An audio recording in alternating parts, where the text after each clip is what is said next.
tanah ini, benteng Kaibon berdiri dalam sunyi.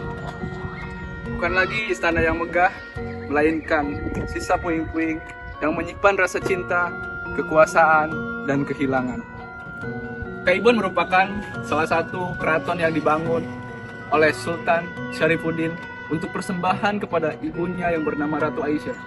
Sultan Syarifuddin ini merupakan Sultan Banten, Kerajaan Banten yang terakhir. Nama Kaibon lahir dari kata keibuan.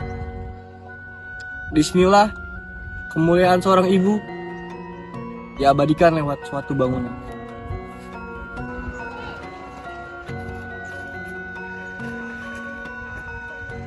Pada tahun 1815, keraton ini didirikan oleh Anggun dengan sentuhan arsitektur lokal dari Eropa. Kolam-kolamnya memantulkan dengan cahaya matahari. Gerbangnya menyambut dengan wibawa, dan taman-tamannya menjadi hari-hari tenang di penghujung Kesultanan Banten. Namun sejarah tak selalu ramah. Pada tahun 1832 menjadi penanda luka di keraton ini. Ketika Belanda menghancurkan Kesultanan Banten, bangunan-bangunan ini turut dihancurkan juga. Dinding-dinding yang runtuh, atap yang hilang, dan istana hanyalah menjadi kenangan. Yang tersisa hanyalah tembok-tembok bisu, menahan waktu dan duka. Kini Kaibon tak lagi berbicara, namun kini ia bercerita tentang kemuliaan seorang ibu, tentang kerajaan yang jatuh, tentang masa kejayaan Banten yang dulu.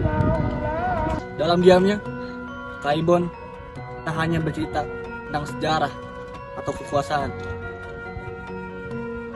Lebih jauh daripada itu, juga mengajarkan tentang cinta kasih, pengorbanan, dan juga ingatan yang tak pernah benar-benar hilang.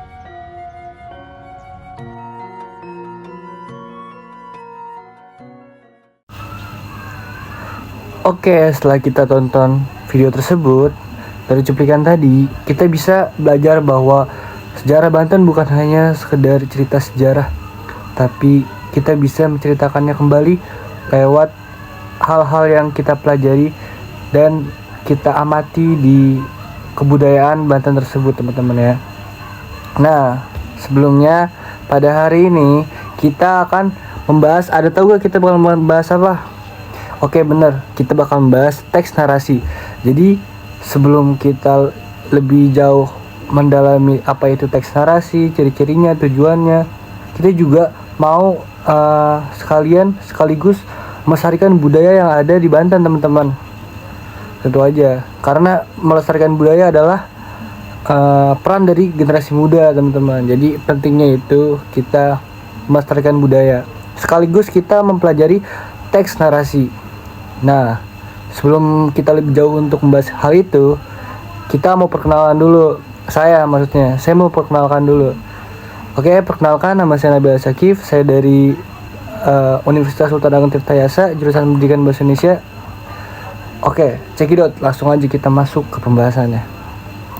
Nah, yang tadi kita tonton itu adalah salah satu bukti sejarah bagaimana Kerajaan Banten ini melalui dari kejayaannya, terus habis itu bagaimana makna dalam pembuatan Benteng Kaibonnya, dan juga bagaimana hancurnya juga, teman-teman ya. Jadi kita mengikuti dari urut sejarah dari awal sampai akhir yang bisa kita pelajari langsung di Benteng Kaibon itu. Nah, teman-teman, Benteng Kaibon ini nih dibangun pada tahun 1815. Wah, lama banget ya. Itu jauh dari sebelum Indonesia merdeka. Pokoknya 1815 tuh lama banget lah. Dan itu dihancurkan oleh Belanda pada dilihat ya dari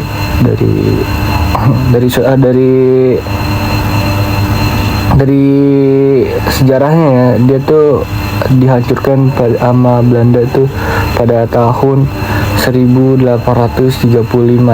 Nah, itu juga selang 20 tahun ya, dari 1815 ke 1835, selang 20 tahun. Jadi selain kita mempelajari sejarah, kita juga bukan hanya mempelajari peristiwa masa lalu, tapi juga cara menceritakannya kembali melalui teks narasi. Nah, salah satu dan yang tadi kita pelajari itu, yang tadi kita tonton itu adalah contoh dari teks narasi tersebut. Nah, langsung aja teman-teman, kita masuk ke teks narasi ya. Nah, pengertian teks narasi adalah teks yang menceritakan suatu peristiwa atau kejadian secara runtut berdasarkan urutan waktu. Teks ini bertujuan untuk menyampaikan cerita sehingga membaca atau pendengar seolah-olah mengalami langsung peristiwa tersebut. Nah, kita bukan hanya mempelajari masa lalu, tapi kita juga mempelajari bagaimana menceritakannya kembali lewat teks dalam untuk menggambarkannya seolah tuh terasa langsung teman-teman. Jadi kita menulis teks dan membuat pembacanya tuh langsung ikut merasakan apa yang ada, apa situasi apa yang harus dirasakan saat kita ceritakan lewat teks itu teman-teman. Jadi pentingnya pengertian teks narasi itu seperti itu. Jadi tujuannya tuh seperti itu. Teks narasi itu mengajak baca seolah-olah mengalami langsung peristiwa tersebut. Nah, kenapa sih apa hubungannya teks narasi dengan kebudayaan Benteng Kaibon ini? Maksudnya peninggalan sejarah Benteng Kaibon ini, apa sih hubungannya tuh? Pasti kan bertanya-tanya ya, hubungannya apa? Nah, ada banget hubungannya teman-teman. Benteng Kaibon bukan hanya bangunan bersejarah, tapi juga menyimpan kisah tentang Kesultanan Banten, perjuangan, dan perubahan zaman. Nah, tadi yang tadi saya jelasin seperti itu. Nah, kisah-kisah inilah yang dapat dituangkan dalam bentuk teks narasi. Nah, itu dia. Jadi hubungannya teks narasi dengan Benteng Kaibon ini, kita bisa menceritakannya kembali lewat tulisan kita, teman-teman. Nah, kisah-kisah inilah yang dapat dituangkan dalam bentuk teks narasi. Dengan menuliskan atau menceritakannya kembali, kita dapat melestarikan sejarah juga teman-teman, melestarikan sejarah, melestarikan budaya. Jadi orang yang nggak tahu tuh bisa tahu, orang di luar Banten tuh bisa tahu sama budaya atau peninggalan sejarah yang ada di Banten gitu. Intinya kita dapat ikut melestarikan budaya lokal Banten agar tetap dikenal oleh generasi muda. Nah, salah satunya juga dikenal oleh generasi muda karena sekarang karena zamannya sosial media, jadi banyak banget orang yang buka sosial media tapi nggak tahu tentang sejarah. Nah, pentingnya kita mempelajari teks narasi ini dengan kita melestarikan budaya, itulah pentingnya teman-teman. Kita jadi dapat mengajak generasi muda untuk tahu ke dalam budaya-budaya yang atau sejarah-sejarah yang sebelumnya kita punya teman-teman. Jadi pentingnya itu. Oke, kita lanjut. Ciri-ciri teks narasi. Nah, salah satunya tuh ciri-cirinya itu adalah teks narasi ini memiliki ciri antara lain adanya tokoh, latar, waktu, dan tempat, alur peristiwa, serta penggunaan kata kerja yang menunjukkan aktivitas atau kejadian. Nah, jadi ciri-cirinya itu memiliki adanya tokoh. Nah, tadi yang sudah dijelaskan dalam video itu ya teman-teman, ada tokoh, latar waktu tuh latar tempat, waktunya tuh kayak yang tadi kita jelasin itu, Benteng Kaibon itu dibangun 1815 dan dihancurkan oleh Belanda tahun 1835 seperti itu. Dan adanya alur peristiwa dari awal dia berdiri sampai pas dihancurkannya tadi Benteng Kaibon, serta penggunaan kata kerja yang menunjukkan aktivitas atau kejadian. Jadi penggunaan kata kerja yang menunjukkan aktivitas atau kejadian, hal-hal yang ngebuat